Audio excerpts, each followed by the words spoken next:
So right now, the Bitcoin narrative is heating up and it's getting hot.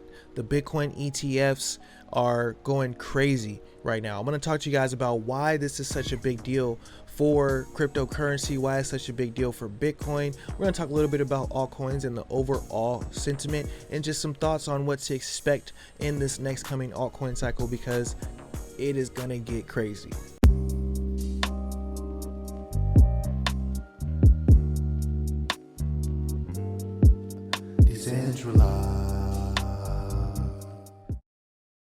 Welcome to Everything Currency, everybody. I'm your host, Jay. Let's go ahead and get into the information, the content that we have for you guys today. Subscribe to the channel if you're into cryptocurrency and want to learn about altcoins, crypto, Bitcoin, how to navigate this market, what I do in this market, everything. I'm all over this market and I bring it to you guys here on this channel. So first things first, we're looking at the Fear and Greed Index.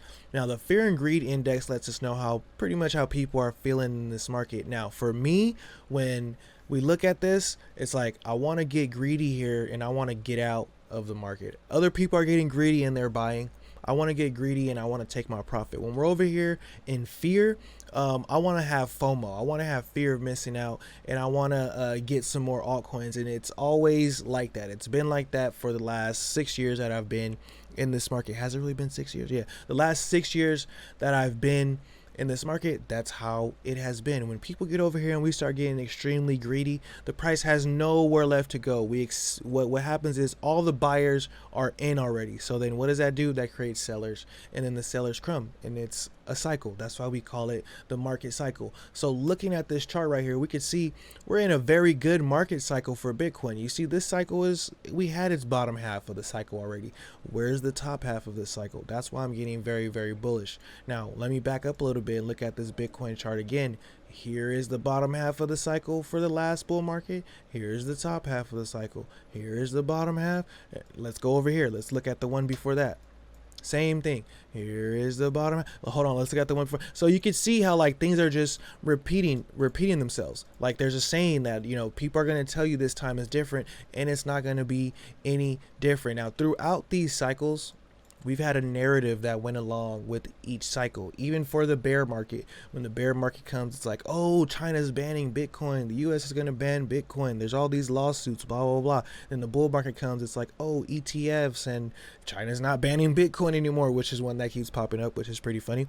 But the news goes along with these charts, the cycle. Now the cycle, this chart is just mapping out people's psychology. It's showing how people feel.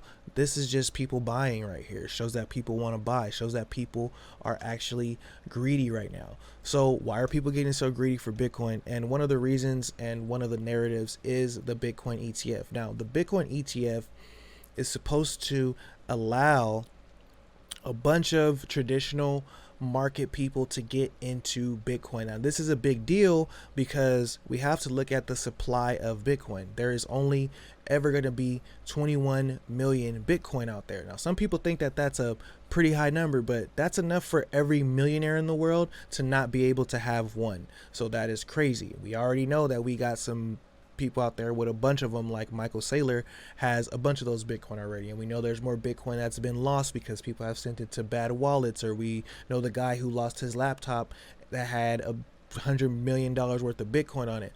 So a lot of Bitcoin has been lost. Then there's going to be a supply shock for Bitcoin that we're seeing kinda right now with the Bitcoin ETF. Now here's some of the numbers. Bitcoin purchased by ETFs in the last week, 30,000. New Bitcoin produced by miners, 6,000. That number that's produced by miners is going to get cut in half. Simple supply and demand economics will show that the price of Bitcoin is going to go higher if this demand continues. If they keep purchasing more Bitcoin through these ETFs, it is crazy. There's never been a time in the market where we can say, hey, there's a guarantee like 500 million to $1 billion coming into Bitcoin every day. That is a crazy metric to think about. Now let's go back to the chart. So for the fundamental people, There's your reason. Looking at the charts. Now for the chart people, we have a breakout right here. We have a breakout of all-time highs, putting us in a blue sky breakout, but we have a breakout of a bunch of other patterns you can see right here on this chart. And the one that I'm kind of going to stick with the most is probably this right here, which is like a little head and shoulders, and that would put us at a very high target for Bitcoin. You know, a very high target for Bitcoin after the breakout, which is this green line, which is the breakout line. That would put us at $178,000 Bitcoin. I always take 75% of the target. That's what my experience, and I don't have a lot, but from what I see, that's what that usually works for me. But so let's call it 178 million for Bitcoin if this thing continues up. That's not a prediction. That's just saying if it does what the breakout target is doing. Now there's a couple of things that need to happen before we start shooting for that breakout target. The first thing we want to see is some type of a retest, because what's going to happen is the retest could look like this, and we don't really want to see that. So the earlier we get a retest of this major level, look, it's a major level. It hit over here in 2021. It hit over here in November 2021. And now it was the main level that kept us down, and we broke over it right now. So we want to see some type of, hey, is this level really solid right here, or is it just paper hands? Is it paper thin right there? We want to retest that level. At some point, we will. So the higher we come without retesting that level, the faster we're going to come back and go back down. Remember, this is not financial advice. This is just what I'm seeing on this chart. Looking at this monthly chart, things, you know, you get a better perspective of it. It doesn't look as crazy. You say, okay, this could break out right here. Then you look at the numbers, you go, oh yeah, that's pretty high. That's a pretty high number for Bitcoin overall. Now, looking at some of these other altcoins right now, let's look at the total two of the market cap right here.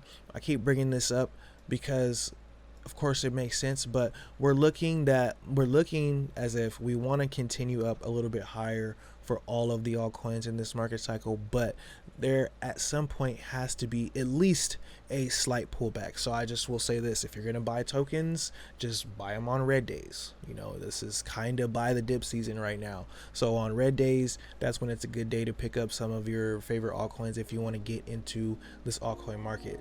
So let me know what you guys think about the charts right now. Some of y'all think we going back down to 20K Bitcoin. Let me know in the comment box. Some of you guys think we're going to $1 million Bitcoin. Let me know. If you want to get into my Telegram group, the link's in the description for that. And yeah, shoot me an email if you have any questions or anything like that. So like the video, subscribe to the channel. Y'all think positive, and positive things will happen. RIP to crypto roots. And remember, never finish a negative statement about currency. Till next time, peace.